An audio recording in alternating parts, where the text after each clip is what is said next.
fait toute sa vie, il a consacré toute sa vie dans l'éducation et la formation des disciples. C'est cette école qu'il a étendue dans tout le territoire sénégalais et dans la sous-région africaine que nous essayons par rapport à cet institut de perpétuer ces enseignements, les aspirations qui l'ont toujours marqué sa vie durant dans cette ville qui est Tivaouane. Et l'Institut El Hadj Malick Sy regroupe à peu près 6 à 700 apprenants qui viennent de la banlieue de Tivaouane, des villages les plus lointains, jusque dans les contrées les plus lointaines du Sénégal. Il y en a qui viennent de la Casamance, il y en a qui viennent de la Gambie, il y en a qui viennent de la Mauritanie, de Dakar et de toutes les régions. Donc ils se retrouvent en suivant un programme conçu par l'Éducation nationale qui est un programme franco-arabe et qui a été revu avec toutes les familles religieuses. Et c'est ce programme que nous déroulons dans l'établissement. L'anglais est la troisième langue et que nous aimerions, lors de la visite de votre prédécesseur ici dans cet établissement, il nous avait promis de même nous envoyer des formateurs dans la langue anglaise et nous donner aussi des fascicules qui permettent à ces élèves de bien parler l'anglais. Et depuis lors, nous attendons. Il nous avait même promis des ordinateurs parce que nous avons une salle informatique. Et la conception de cette salle aimerait vraiment accueillir une aide des États-Unis, une aide de votre ambassade qui a toujours fait du bien dans cette communauté. Et nous aimerions, si vraiment, par rapport à cette visite, nous aimerions entendre de vous quelque chose qui soulagera dans ce sens. Je sais que c'est une visite pratiquement de contact depuis votre installation au Sénégal, mais je pense que Tivaouane est votre maison. Et la famille de l'Hadj Malick Sy est la vôtre, c'est votre famille. Et sentez-vous comme si vous étiez aux États-Unis, dans cette ville, dans cette communauté, dans cette famille. Et au nom du calife, nous vous souhaitons toute la bienvenue et une réussite par rapport à cette visite. Quant au lien unissant les États-Unis au Sénégal, le président Obama au président Macky Sall et à travers lui, tous les autres Sénégalais. Nous vous souhaitons les bienvenus. Merci.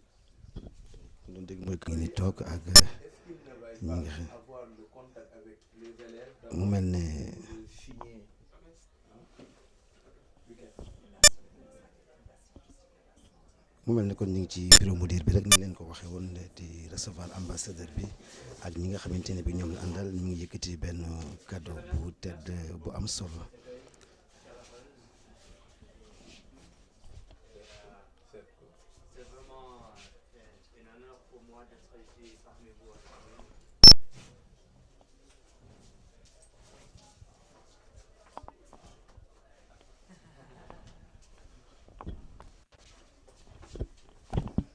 yéen a ngi ànd ak Al Bayani FM 90.5 ci Dakar 103.6 fii ci Tivaouane mu mel ni ambassadeur bi am na kàddu bu am.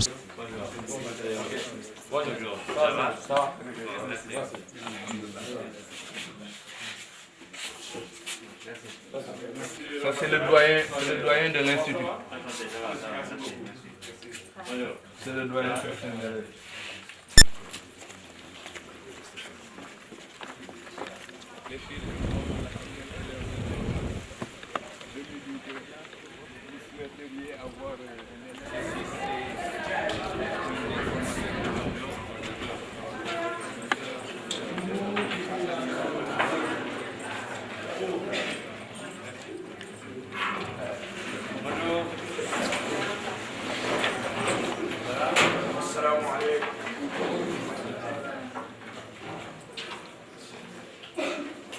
Asseyez-vous. Tous. بعد أن نحييكم بتحية الإسلام Vous avoir salué des salutations islamiques. ونستحسن حضوركم هنا Exprimer combien nous ressentons pour cette visite. وأريد أن أطرح Je voudrais vous soumettre une question. سؤالا واحدا Une seule question. وهي كيف سيطرت الولايات المتحدة الأمريكية على العالم؟ Comment les États-Unis ont fait qu'ils ont fait dans le monde et on peut devenir des policiers du monde. Assalamu alaikum.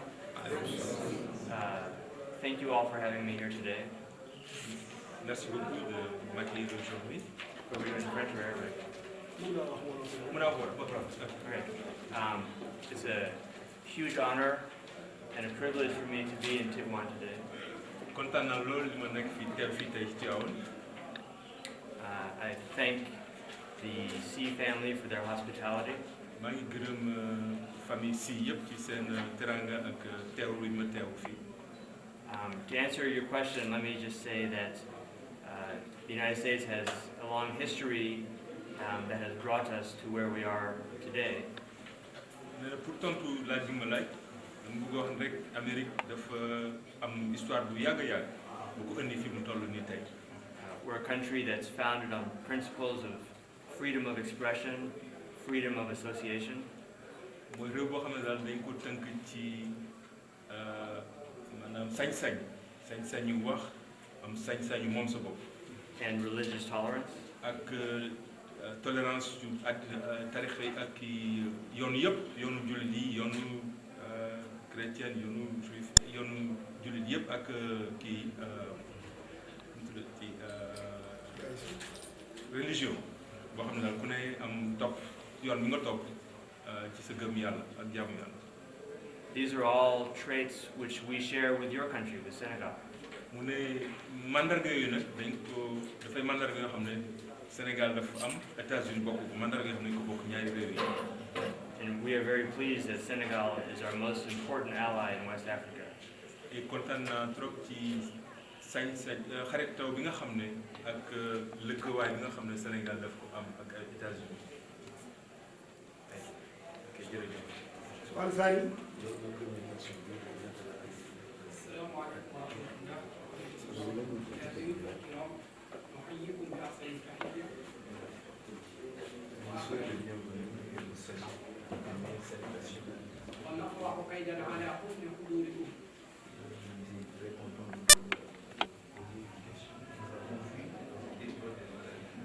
حرية العقائد. Qu'ils ont une liberté de croyance.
Violence. africain yi bañ The African resist it and refuse it. ñu demee ba jaaxle When they are worried about the situation, ñu organiser benn séminaire ci Gorée they have organized a seminar in Gorée Island. ñu woo les chefs religieux d'Afrique They have invited to that seminar all religious leaders of Africa. El Malick fa la bokkoon Haj Malik was invited to that seminar. Guinée ñu ngi jëloon Baba Diène The Guinea sent Babaliem. doon xam-xam bu mag la woon He's a very good scholar, a big scholar from Guinea. xaritu El Malick la woon He was a good friend of El Haj Malik. am na poésie yu bari yu def There's a lot of poems they wrote together. ñoo mujj tracé gouvernement français ni ñuy gouverner africain They have worked out for the French government how to govern Africa in peaceful way. parce que jàmm ci la lépp xaj If you don't have peace, there's nothing you can achieve. l'islam mosul nekk mukk diine force mosul nekk diine xeex Islam has never been a religion of fighting or a religion of violence. jàmm nga suñu yonent woote Our prophet has called for peace. ci la yar ñi ko accompagner He has educated his followers in this principle. bi mu dee ñaari recommandation rek la fi bàyyi When he passed away, he left here two recommendations, main recommendations. da ngeen yërëm jigéen ñi Be merciful or be nice to ladies. da ngeen bàyyi esclave yi xel You have to take care of the slaves. You have to have a caring for slaves. loolu bu jigéen This is the last recommendation the Prophet has given. bi ñu ñëwee fekk na papaam amoon na esclave When he was born, he realized that his father has slaves. waaye bi mu ñëwee dañ leen gore But when he came, he freed them all.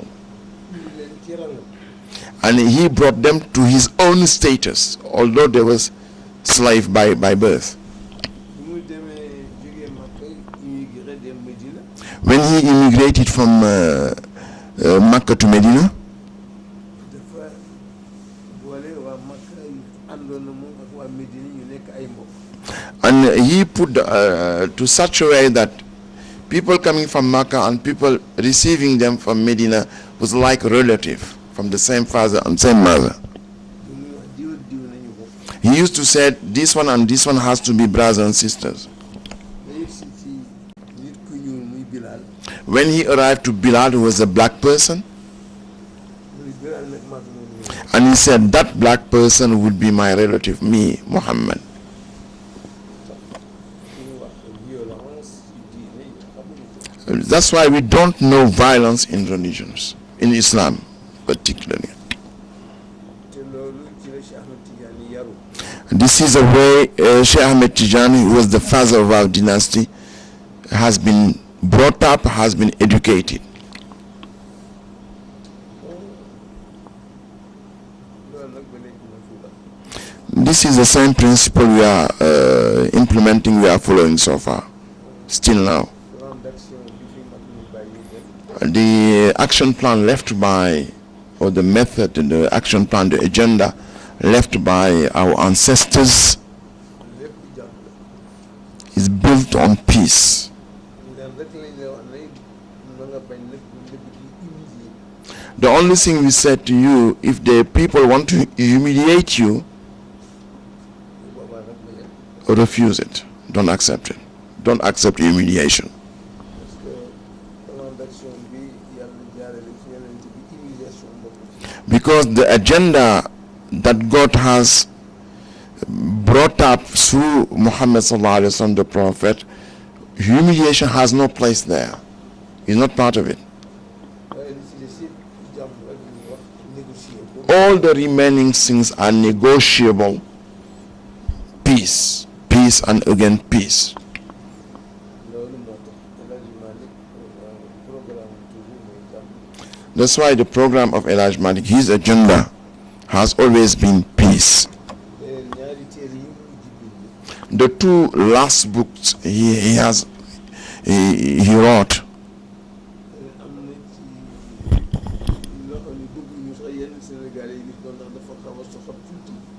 there are some passage, some paragraph, we even don't want the other Senegalese to read it because they are very severe, very hard. Because it has been very hard to people who diverted from the right track.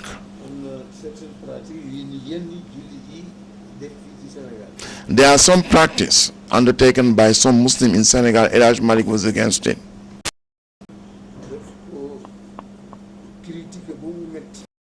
Rejected it utterly and violently. He rejected those kind of practice.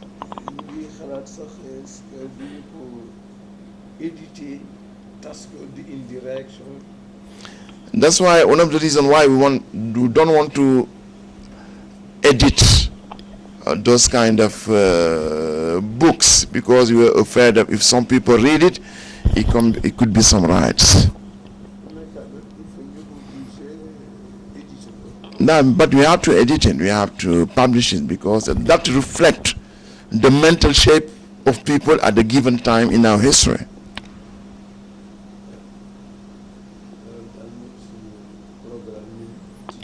And this is our philosophy, this is our agenda. We Tijani. They say, well, I am selling alcohol, but I didn't know about it. So they make a big hole. They dig out a big hole and then put everything inside. He said, put everything inside in the hole. When they put everything, he said, just bury it. And he stood up in the middle of the hall. He said, the past things I am forgiven by God. And the remaining sin, I do what I had to do. There's nothing it could be used against me tomorrow. Yeah, so.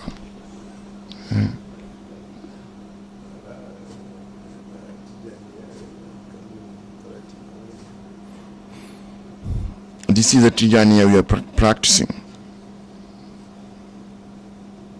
Thank you.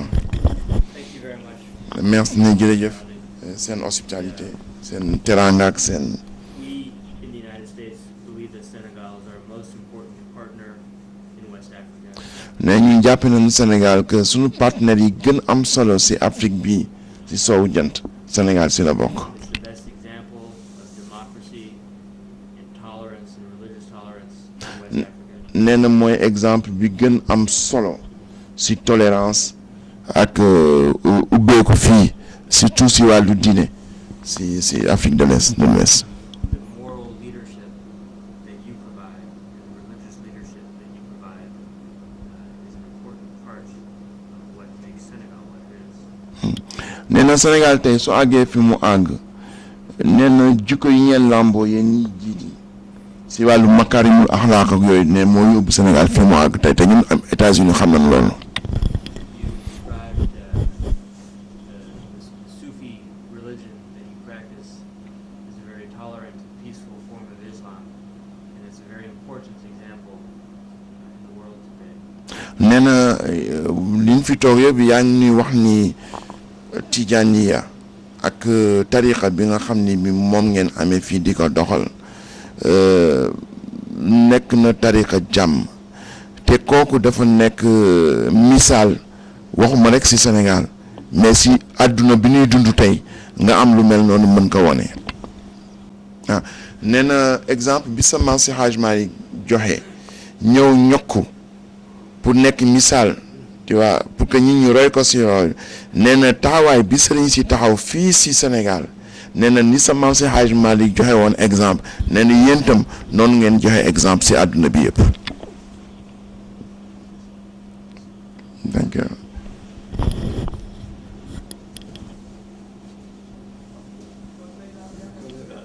Malheureusement jànguñu Unfortunately, we don't know English. yéen jàng ngeen ko Why we, the sons, we learn English.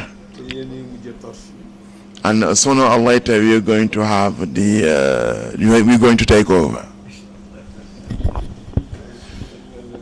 Pas le français aussi, mais avec lui ici, c'est plus facile en anglais.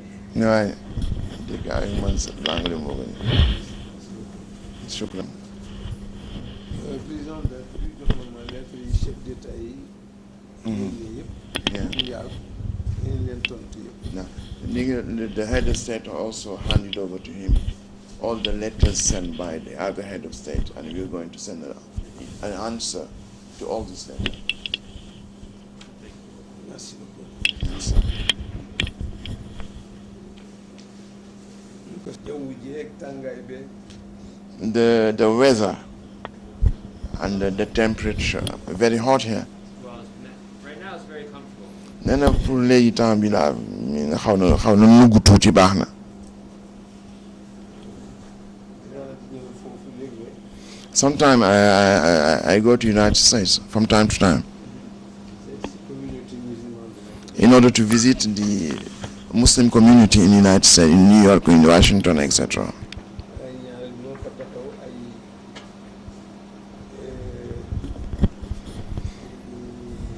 4 jours 5 jours 21 But I never stay long, 4 days, 5 days only.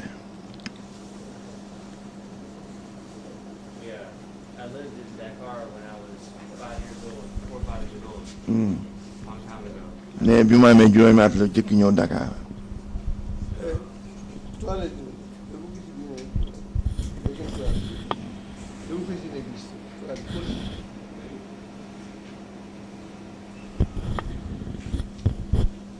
So for me, it's a pleasure to come back. Na c'est un nee na bànneex bu rëy la bi ma amee juróomi at la jëkk ñëw fii waaye bànneex bu rëy la mu dellu si waat fii Sénégal.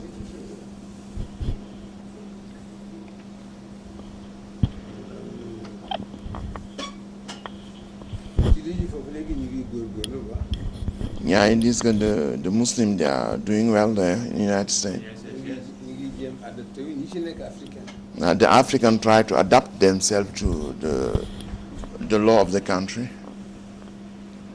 ñun sax ñu ngi fay tabax benn mosquée bu We are even building a mosque there in Harlem. In Harlem. Mm. jéem leen jàngal tuuti yarum islam In order to give them some religious education, because Harlem is very difficult area. So if you don't, train or educate the children, it's going to be very dangerous later on. When I was talking with the students this morning, Mm. we talked about how the United States is a country of immigrants and made up of people from all around the world. Mm. Certainly, the African immigrants, the Senegalese, are an important part of that mosaic.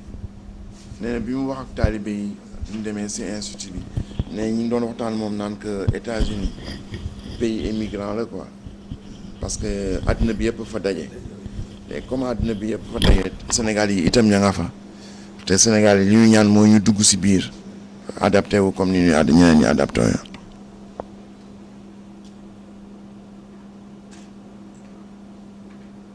New York then Washington, yeah, Washington. Chicago Chicago also. dem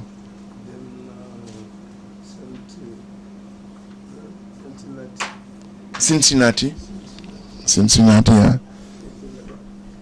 Chicago, Cincinnati, New York, Washington. And all those cities have Tijan populations. Nee na foofu yëpp Tijaan yi ñoo fa nekk.